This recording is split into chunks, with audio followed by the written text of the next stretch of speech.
আসসালামু আলাইকুম। পাঁচফোড়নের পক্ষ থেকে আপনাদের সবাইকে জানাচ্ছি অনেক শুভেচ্ছা। আজকে আমি আপনাদের জন্য নিয়ে এসেছি ট্যাংরা মাছের স্পাইসি ঝোল। প্রথমে আমি মশলা দিয়ে মাছগুলো মাখিয়ে নিয়েছি।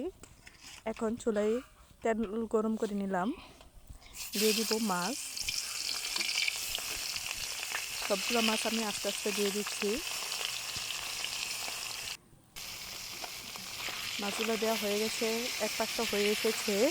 এই পর্যায়ে আমি এগুলো উল্টে দিচ্ছি।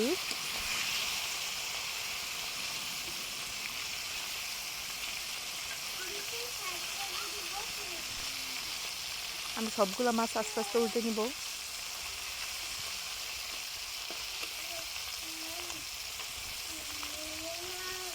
আস্তে আস্তে এই কাজটা করতে হবে, তা না হলে মাছগুলো ভেঙে যাবে।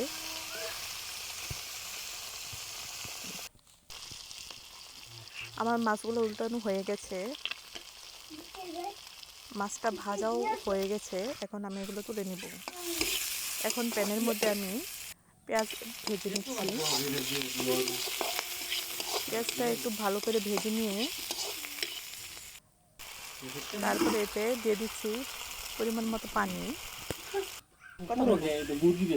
দিয়ে দিচ্ছি হাফ চা চামচের একটু উপরে দিয়ে দিলাম হলুদের গুঁড়া, আর 1.5 চা চামচ দিয়ে দিলাম মরিচের গুঁড়া, স্বাদ মতো লবণ। এখন মশলাটাকে আমি ভালোভাবে মিশিয়ে নিচ্ছি। আমার মশলাটা ফুটতে শুরু করেছে, আমি এটাকে ভালো করে কষিয়ে নিব।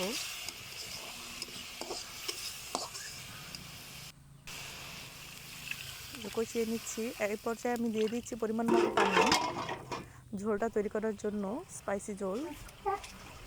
আমার ঝোলটা ফুটতে শুরু করেছে। এখন দিয়ে দিচ্ছি মাছ।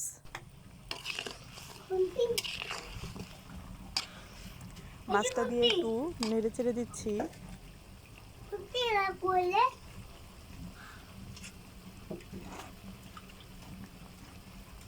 এটা ফুটতে শুরু করেছে।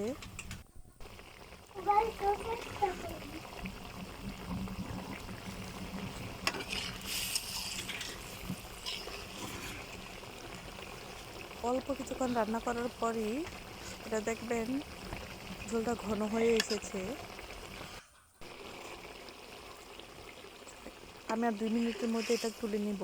আমার রান্নাটা যদি ভালো লেগে থাকে পেজটাকে অবশ্যই ফলো করবেন এবং লাইক কমেন্ট করবেন।